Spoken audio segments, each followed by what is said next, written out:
So guys welcome back to micro classes. हमारी B Ed first year की regular classes चल रही है। आज का हमारा सब्जेक्ट है पेडागोजी ऑफ सोशल साइंस। इस सब्जेक्ट की ये 9th क्लास है। आज का हमारा टॉपिक रहेगा आरसीईएम अप्रोच। उद्देश्यों का व्यवहारिक रूप में लिखने की आरसीएम विधि क्या होता है, इस विधि के बारे में आज हम पढ़ेंगे। आरसीएम उपागम या आरसीएम विधि ये है क्या? ये उद्देश्यों का व्यवहारिक रूप में लिखने की एक विधि है। उद्देश्यों का व्यवहारिक रूप तो आप जानते ही होंगे। उद्देश्यों का क्रमबद्ध व क्रियात्मक रूप व्यवहारिक रूप होता है। जैसे बीएस ब्लूम की उद्देश्यों का व्यवहारिक रूप में लिखने की एक विधि है, ठीक इसी प्रकार आरसीएम भी उद्देश्यों का व्यवहारिक रूप में लिखने की एक विधि है। यह विधि इंडिया में बनाई गई है, तो ये एक इंडियन है। जो बीएस ब्लूम का मेथड है वो अमेरिकन है, लेकिन आरसीएम मेथड है जो ये इंडियन है। इसके बारे में आप थोड़ा सा लिख दीजिए क्योंकि शॉर्ट क्वेश्चन में आता है। तो आरसीएम की फुल फॉर्म क्या है? Regional college of education Mysore है, क्षेत्रीय शिक्षा महाविद्यालय मैसूर, ये पूछ लिया जाता है फुल फॉर्म भी। आरसीएम ने 1972 में उद्देश्यों को व्यवहारिक रूप में लिखने की एक नई विधि दी जिसे हम आरसीएम अप्रोच कहते हैं। लेकिन 1956 में किसने दिया था? ब्लूम ने 1956 में उद्देश्यों को व्यवहारिक रूप में लिखने की विधि दी थी। ब्लूम्स टैक्सोनॉमी कहते हैं इसे हम आरसीएम अप्रोच कहते हैं। इस विधि का आधार ब्लूम टैक्सोनॉमी का ज्ञानात्मक पक्ष ही है। आरसीएम विधि में शैक्षिक उद्देश्यों के ज्ञानात्मक पक्ष को 4 भागों में वर्गीकृत किया गया तथा उनमें 17 मानसिक क्रियाओं मतलब 17 वर्ब्स की व्याख्या की गई है।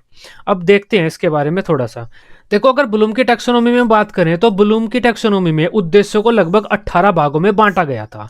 ये ज्ञानात्मक पक्ष के उद्देश्य हैं 6, ये भावात्मक पक्ष के उद्देश्य हैं 6, ये क्रियात्मक पक्ष के उद्देश्य हैं 6। तो टोटल 18 भागों में बांटा गया था। लेकिन आरसीएम अप्रोच में क्या किया गया है?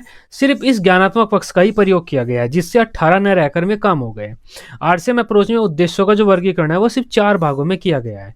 ये 4 भाग हैं जिनमें उद्देश्यों का वर्गीकरण किया गया। ब्लूम की टैक्सोनॉमी में 18 हैं, तो यहाँ पर सिर्फ 4 हैं। इसका मतलब है आरसीएम अप्रोच के अकॉर्डिंग उद्देश्यों का व्यवहारिक रूप में लिखना आसान है। हम आसानी से लिख सकते हैं क्योंकि यह हल्की है, आसान है, छोटी है।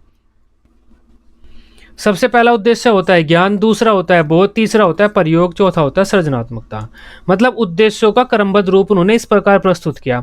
सबसे पहले एक टीचर ज्ञान के उद्देश्य प्राप्त करेगा, फिर बोध के उद्देश्य प्राप्त करेगा, फिर प्रयोग के उद्देश्य प्राप्त करेगा, फिर सृजनात्मकता के उद्देश्य प्राप्त करेगा।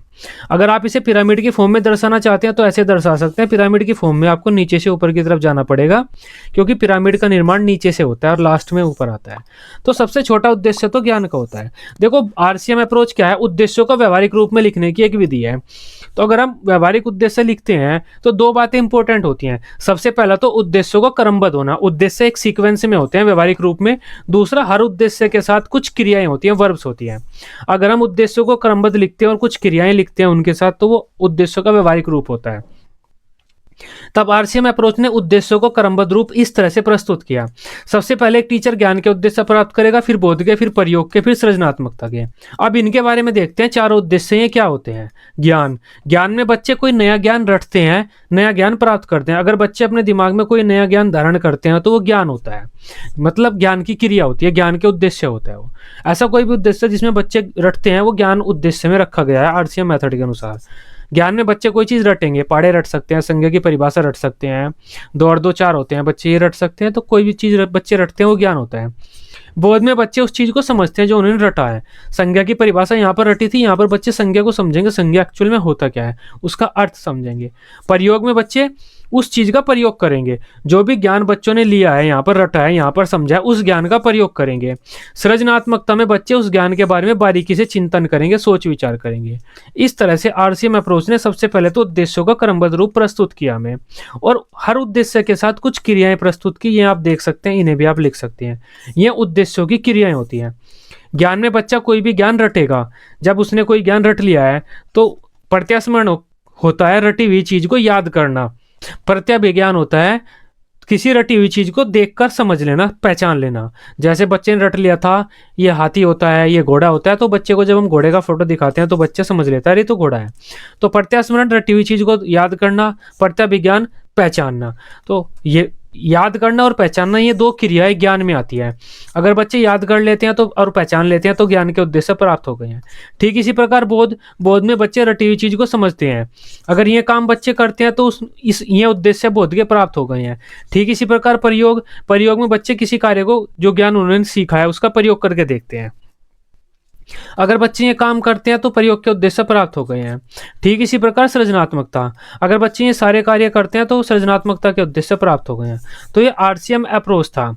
अगर आप आरसीएम अप्रोच के अकॉर्डिंग उद्देश्यों को व्यवहारिक रूप में लिखना चाहते हैं तो इस तरह से आएगा कुछ। ये मैंने आपको पहले ही बता दिया है, पिछली वीडियो में आपको बता दिया था व्यवहारिक रूप वाली में कि उद्देश्यों को व्यवहारिक रूप में कैसे लिखते हैं आरसीएम के अकॉर्डिंग। ये बोध के उद्देश्य हैं, ये प्रयोग के उद्देश्य हैं, ये सृजनात्मकता के उद्देश्य है। तो आप समझ पाए होंगे किस तरह से आपको आरसीएम विधि के अनुसार उद्देश्यों को व्यवहारिक रूप में लिखना है। इसके बारे में मैंने आपको बता दिया है। देखो आरसीएम अप्रोच क्या है।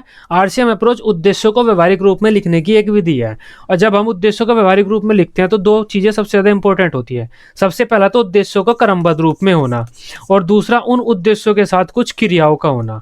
तो अगर हम आरसीएम अप्रोच की बात करें तो इसने सबसे पहले उद्देश्यों का क्रमबद्ध रूप हमें दिया। एक टीचर को पहले तो सबसे पहले ज्ञान के उद्देश्य प्राप्त करने हैं, फिर बोध के उद्देश्य प्राप्त करने हैं, फिर प्रयोग के उद्देश्य प्राप्त करने हैं, फिर सृजनात्मकता के उद्देश्य प्राप्त करने हैं। तो क्रमबद्ध रूप तो हमें मिल गया, और हर उद्देश्य के साथ इसने क्रियाएं भी दी, कुछ एक्शन वर्ब्स भी दी।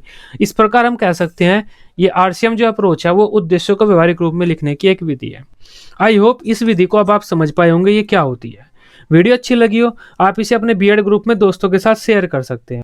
बीएड के सभी सब्जेक्ट की डेली रेगुलर क्लासेस लेने के लिए आप इस चैनल को सब्सक्राइब कर सकते हैं। Till then bye bye, take care.